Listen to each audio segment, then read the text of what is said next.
Hello, this is the Jay Show, and this is Dr. Jay Smith here in London.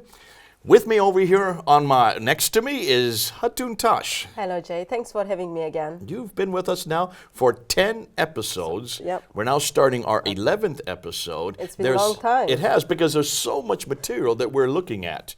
Some of the things we've been looking at, Hatun, have concerned the Quran, and we're really only talking about the Quran for all these episodes. So we've been looking at the Holy Book of Muslims, the Holy Quran according to Muslim sayings. We are looking at the claims that Quran has been revealed to Muhammad from 610 to 632. In the time of Uthman, around 650, it has been compiled and then sent it to the couple of cities. And today, the Arabic Quran we are reading is exactly the same. That's what they say. In every part of the world. But That's you're the not claim. saying that. Yeah. So we are looking at the different Qurans, and then we are investigating the claim Muslims are making to us. Are the Arabic Qurans around the world, which exist in Arabic version? We are all aware that Quran is given Arabic, and it is Arabic. If you are reading the translations of the Quran, that is the meaning of the Quran. And that's what the claim they have made. They have been claiming that every Arabic Quran all around the Muslim world, from as far away as the Philippines in the east to the Senegal in the west, that whole, what we call a swath of Muslim countries, every Arabic Quran is exactly the same. Not one letter different, not one diacritical mark different. Not even a dot different. Not even a dot. These diacritical dot marks that are above and below line, none are different. They are exactly the same. That's the claim they've always made. Claim. We're finding quite a difference from that claim. In fact, we're opening up, and we have been looking, haven't we, Hatun? We've been looking at many of these differences. Now, let's. I want you to pull up this screen again. I want to look at these different variations that were brought in by different teachers. In the last episode, and let's look at this graph that we have in front of us. In the last episode, on the right-hand side, we saw the 24 different Qurans. These are the different variations. 24 different Arabic Qurans. And these are introduced in the 8th and 9th century up until the 10th century. Yes, dated around 700s, 800s, 900s. Okay, and these are introduced by teachers and also their students. Yes, that's We don't need to correct. go through all the names. You can see them all listed there. 24 strong, well-known, authoritative Arabic Qurans. Arabic Qurans, which have thousands of differences between them. Yeah. On the left side, these were not as authoritative, and these were 13 less authoritative, again, teachers and students and their variations. Yeah. So we have 24 on the right and 13 on the left. That's 37 in total. Yeah. Now, I should say, not we, I have nothing to do with this. This is all your work. You and our Arabic helper over here have unpacked and looked at just 23 of these 37 Qurans. Yeah, so we've got 26 of them in our possessions, plus Hafs Quran, 27 altogether. And then we haven't had the time to go through all of them, but we were able to look at the 23 of those Qurans. 23 of those Qurans. And in the last episode, we mentioned that there were 43,985 differences, So just in what you've seen, just what you have found. Yeah, so that was last week. Well, no, that was last episode, but now we're up to 45,339. And that's just in 1 week. You're right, it's just a week ago, you have found over 1,000 more. What this tells me, Hatun, is you're going to continue to find thousands more yet to come. Yeah. I think if you look at the claim, not even a dot changed from the Arabic Quran, not even a word changed in the Arabic Quran, yet the Qurans are written form, Arabic Qurans out there exist, and then we are talking about over 45,000 variations, which change the meaning of the words, which sometimes even it changed the theology of the sentence. And we saw that already in just the last episode. We started looking at Surah 2, looking at Surah 1 and Surah 2. We're just looking at the first two surahs. We're going to do some more now in this episode, looking at Surah 3. But let's get back to what you're talking about. Just changing the dots. Let's help those who are watching. And for those who are watching, what do we mean by just changing the dots? So we're going to review now. We're going to go back and we're going to look at the letters again. Let's go back and review what we said. So let's look at this letter. I want to bring this up. The 28 Arabic letters without dots, which existed in the 7th century. Take a look at those 28 8 Arabic letters. Yeah. Those are now on your screen. Now, what I want you to do, Hatun, is I want you now to go through and show us which of those 28 remain unique. Which are the 6 unique letters? Could you go and show that up on your screen? So the slide you are seeing on your screen, you can see the 28 Arabic letters, and they are without dots. So this is how it looked like in the time of Muhammad. Okay. Now you're going to show which ones now don't need dots, okay? Yes. So when we look at the these letters with the dots, which is in 2017 version, we've got letter Alif. Alif. Waw. Ha. Mim. Lam. Kaf. So we've got 6 Arabic letters, and you can understand those letters if they don't have the dots or wherever they are in the word. Okay, But they don't need dots. They always retain the yes, same shape. You can recognize them in the words. Okay. Yet, when you look at the rest of 22 letters, you cannot recognize them without dots. Okay, I'm going to stop you right there. There's also one more thing we need to add, and that is the aleph. Now, our Arab speaker, when you add a dagar aleph, explain what the dagar aleph is, because that is a different kind of aleph than just one that's written in the text, is it not? Well, it should be in most of the cases written within the word itself. So sometimes it's wrong to have it written just to add an aleph in the middle of the word. You just put a dagger aleph because it doesn't make sense in many words, as we see in the Quran. And what happens when you stick the dagar aleph in? What happens to that letter? It elongates it, doesn't it? Yes. So It's like a double A instead of one A. Okay, it makes it a double A instead of a short A. Now, Hatun, we're gonna look at some examples. One of the claims that has been made by many of those, we get it at Speaker's Corner from the Muslims there. We've got it on the internet. Many people are saying that this is all that we are talking about. That these changes are nothing more than dagar alephs that were added at a later. Dagar alephs were invented and created at a much later date than the aleph. And so as they were added into the text, it didn't do any changes to the text. It had no difference in meaning. It was nothing more than dagar aleph, and that's all we're talking about. I want to bring that in this time because we're going to get into that and show some examples how the dagar aleph actually does change the meaning of the sentence. But I want to bring that in here as we're looking. So we not only have the aleph that you see there at the top, we also have the dagar aleph that will be introduced later. Yeah. So dagar aleph will make the word you read it with double A. A longer A. Longer A. And also it will make from singular to plural. We'll get to that, Yeah, okay? we will get to that. We'll get to that. Okay, so are you all following this? Can you see why we're bringing this back? It's important that you see, that you visually see these 28 letters. 6 of them don't need the dots above or below the lines to make it different.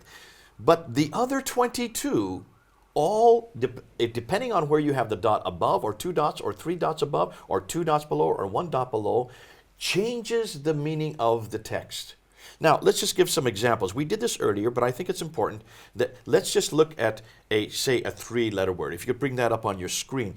Using the same 3-letter word, just those, really, it just looks like 3 little curlicues. Yes. All right? It just looks like, I mean, it can be ta, ba, nun, anything. looking at it, and our Arabic speaker, does that make sense to you? Those 3, that Arabic text there, just 3 letters. No, it doesn't make any sense. If you were to look at, you could make that, you would not know what you're looking at, right? No. Why would you not know what you're looking at? No dots. You need the dots. Yes. Because that could be made many different words. Yes. In fact, you yourself have come up with 19 words. Yes, there are That's just the more. ones you've come up off the top of your head. So when the Quran was first written down, that's all they had were these consonantal letters.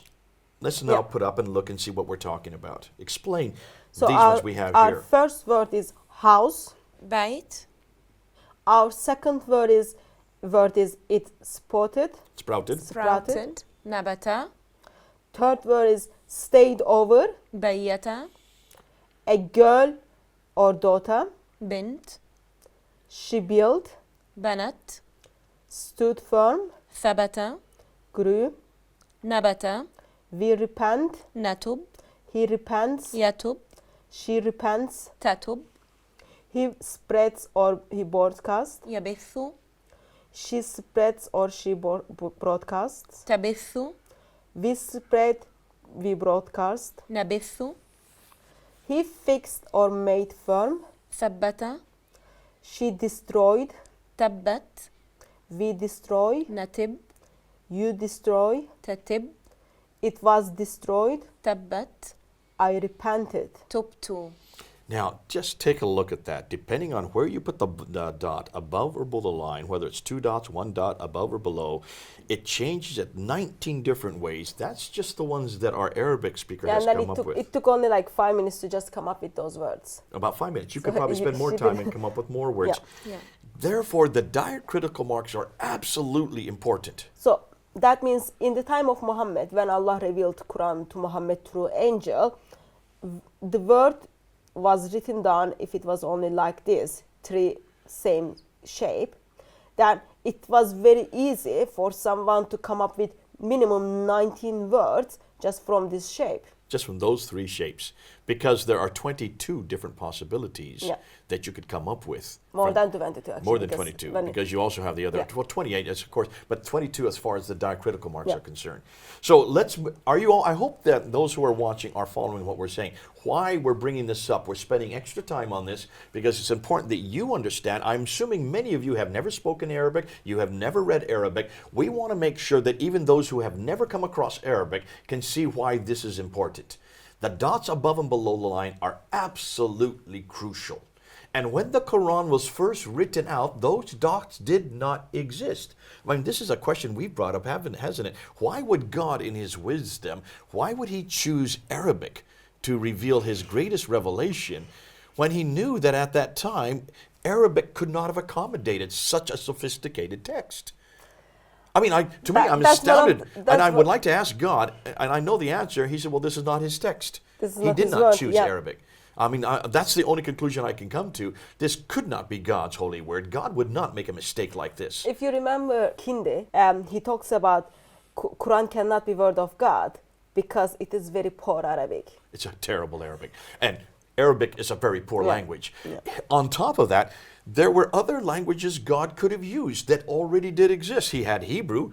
Listen, he'd already been using Hebrew Yeah. for 3,400 years. Hebrew was well adapted. By the time of the 1st century, it already had all its diacritical marks. It had all its vowelization. And it was a perfectly good language to use. It was being used right across the world. God had already used it. He also had Greek, which already has its vowels. I mean, it has its consonants and its vowels intertwined within the text.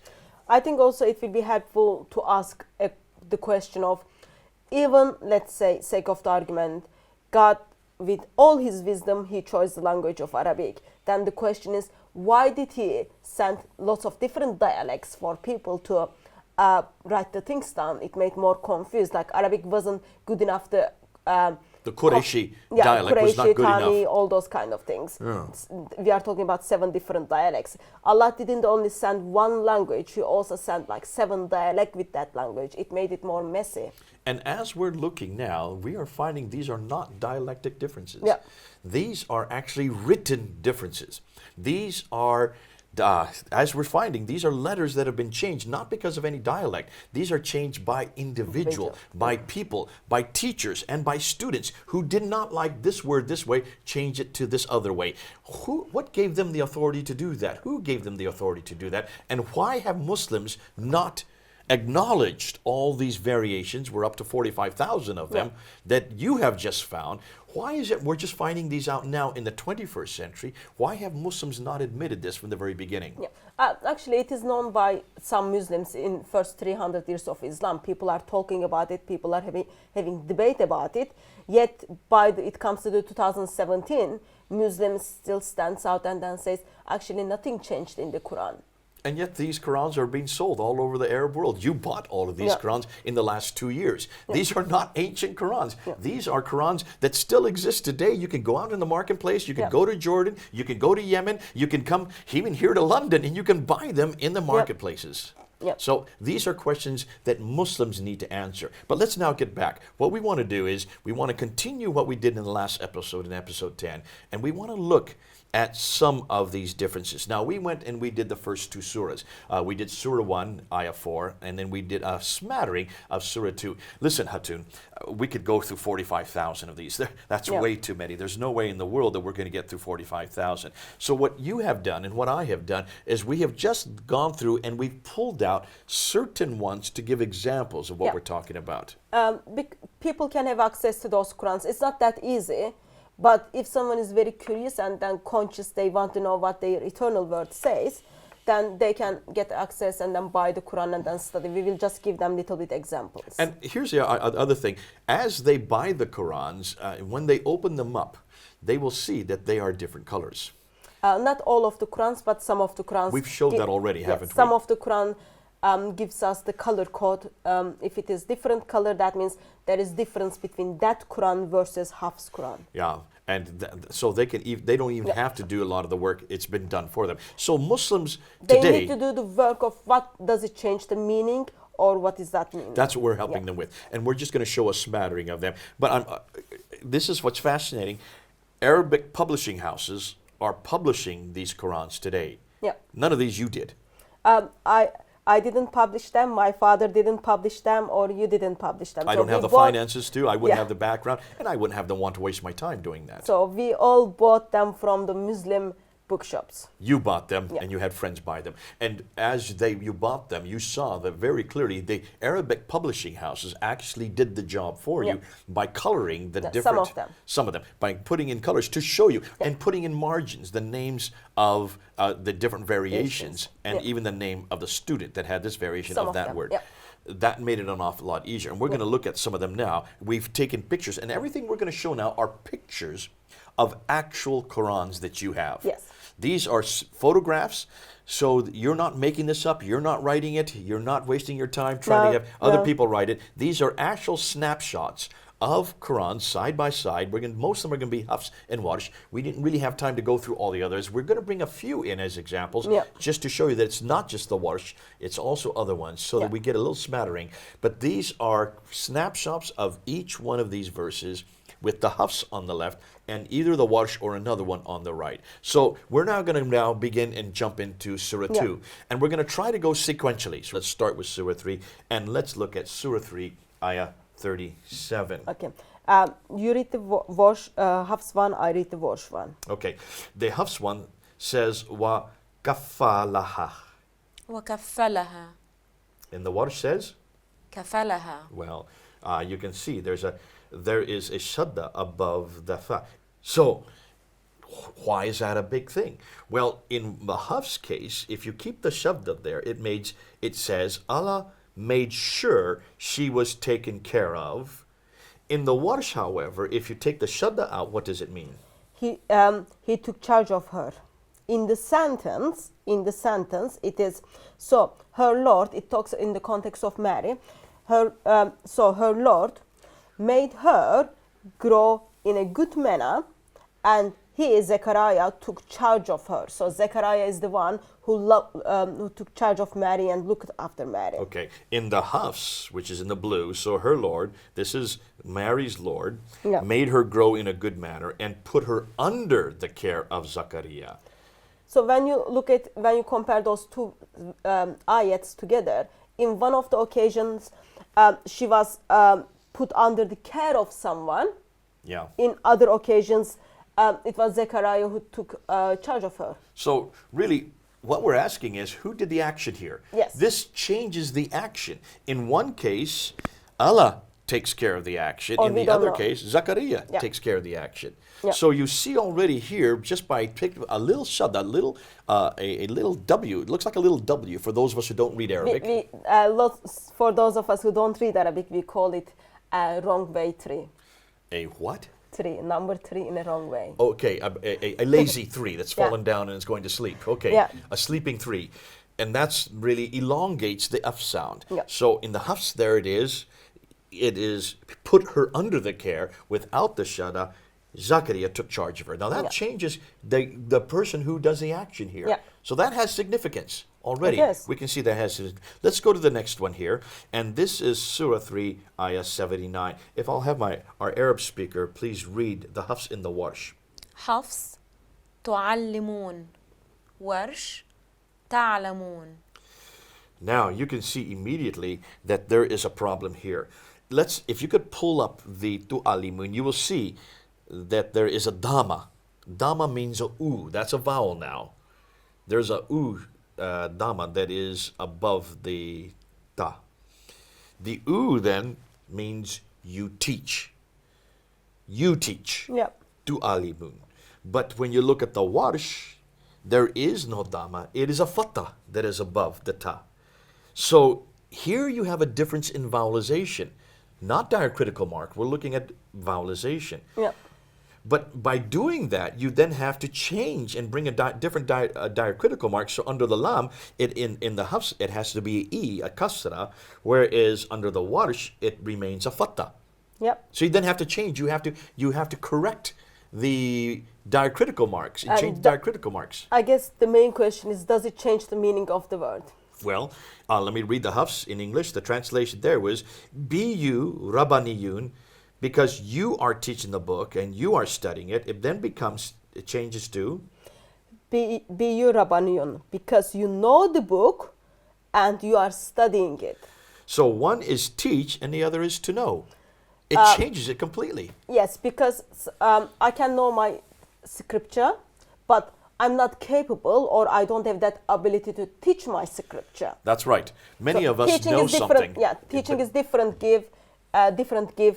Learning, knowing your scripture is something Totally else. different skill. Yeah. A lot of people can know something, but they cannot teach it. Yeah. And when you you get a don't teacher, know well enough to teach it. not only that, you get a whole different credential, and in fact, you get a higher pay if you're actually teaching it. Yeah. So it's a huge difference if someone is simply knowing something or something teaching. In the context of the hafs, they are teaching it. Yep. In the context of the warsh, they just simply know it. Many people can know, but not everybody is capable of teaching. Yes. Great difference there. So that makes a big difference. That's what we're trying. I hope you're looking at this. I hope you're watching, and I hope you're seeing how it not only changes the letter, it by just a simple vowel change one from the u to a. Yeah. It changes also the meaning of the text. Let's move I on think now. it will be very unfair if we just say teaching and knowing is the complementary with one another. Yet it's not. No, people would like to say that, but anybody who teaches know you have to know an awful lot to teach. Good. Disciples know, teachers teach. Yeah. Students think they know, but they're not ready to teach until they're given that credential or have passed that test. Surah 3 verse 83. Now we're into Surah 3, verse 83. And let's have our Arabic speaker go ahead and read those. حفص يبغون يرجعون يرجعون ورش تبغون ترجعون. Okay, now here it does make a difference depending on whether or not the dots are below or above the line. Remember we talked about this. Now we're getting into diacritical differences. In the left hafs side, you have, and if you can just enlarge it, it has the two dots below the line, below the letter, making it yabguna and yurja'una. On the warsh side, when you look at the warsh side, you have the two dots above the letter, making it tabguna and turja'una. So one is a ya in you, and the other is a ta in tu. Now, how does that change the English translation? Would you like to read the hafs? I'll read the hafs. warsh. Do they seek other than the religion of Allah, while to him submitted all creatures in the heavens and the earth, willingly or unwillingly, and to him shall they all be returned? In warsh, it makes, do you seek other than the religion of Allah, while to him submitted all creatures in the heavens and the earth, willingly or unwillingly, and to him shall you all be returned. So it's from they to you. From they to you. Yeah. So it really does change the whole context here as to who is actually the ones that are returning and submitting. Is it they as a group, or is it you? Now, it gets even worse than that. And to look at that, you need to look at the context. Look at the verses that precede it. When you look at verses 81 and 82, in both the hafs and the warsh, it's referring to they. It's referring always to third person, plural, third person, plural, third person, plural. In the Warsh, suddenly, in this verse, 83, it changes it to second person, masculine, singular. Now that's a problem, because I would suggest whoever wrote the Warsh is not being consistent here. The Hafs version is being consistent. It understands that they're talking about they're talking about the group of people. In the case of the Warsh, why did they then go suddenly to the second person? What's going on here? Was this a mistake? Was it intentional? It changes not only the whole context of that scripture, it certainly changes the meaning as to who is doing the action here. I don't think Islamic tradition or Islamic history gives us any clues that what was mind of Warsh or people who wrote the Quran of Warsh. So we will never know what they meant in the first place. We'd never know what they meant in the first place. But we do know the Hafs comes from the 9th century. And it was the 9th or 8th century, I can't remember now. 800s. 800, so 9th century. So we do know that the Hafs that is used today, the one that was finally canonized in 1924, 93 years ago, we keep reminding ourselves that it's such a new text. It's not even 100 years old. Prince Philip is older than the Quran that we're using in our hand today. This book right here really was only created 100 years ago. And so that's why it's very important that we do remind ourselves, this is a very new text, and it's derived from someone named Hafs in the 9th century. From Kufa. We're going to bring down this to a conclusion here, this episode 11 before, and then in the episode 12, we're going to continue with Surah 3. But can you see now, Hi Hatun, why we're bringing this up? Can you see why this is important? It is, I can see why it's important. I hope my dear Muslim friends will see how important it is, because Quran is their holy book, and recitation of Quran is very important, and Quran is the one which is going to intercede for you the way you recite the Quran. Yet we are looking back from the first 300s of Islam to 2017, and then we see there are different Arabic Qurans out there, and the way they just put one dot below the line or above the line change the meaning of the word, change the meaning of the sentence, and it changed whole ayat in the certain occasions. So it's not only one, like you can't just get rid of saying, oh, it's only one dot. It changed the meaning of the sentence, and we are looking at the Arabic Qurans. We have purposely gone through and looked at how these dots above and below the line can change the meaning of the word. We looked at just three little squiggles, which look like three little squiggles. I used to always like say smiley faces. When I was taking Arabic, I always used to tell my teacher, this looks like three smiley faces next to each other. My other Arab teacher, my most recent Arab teacher, doesn't like the smiley face. She likes it to be squares. Nonetheless, either way you look at it, it doesn't make much sense if there are just three of them in a row. Like we showed, we need to have dots. These dots had to be brought in. It's obvious that the Arabs could not read their own text. That's why they started introducing these dots. Sometimes one above the line to make a na. Two times above the line makes it a ta. Three dots above the line makes it a tha. One dot below the line makes it a ba. Two dots below the line makes it a ya. Na, ta, tha, ba, ya. Which is it? So you need to know. That's just 5 different letters just with dots above and below the line in just one squiggly. So you can understand if there are 3 squigglies or 3 smiley faces, how that can bring 19 different words as our Arabic experts showed us. Now we need to stop there. We need to bring it to a close. This has been episode 11. It's been great to have you here, Hatun. Thanks. We're going to continue with Surah 3. We're going to go on to Surah 3, Ayah 146 in the next episode. And we want to continue right up through Surah 98 and show just a smattering of examples of how in every case the Quran does change. Come with us. We're going to continue starting with episode 12 when we regain our senses and we come back to look at them in detail. We'll love to see you then. This is Jay here in London. Over and out.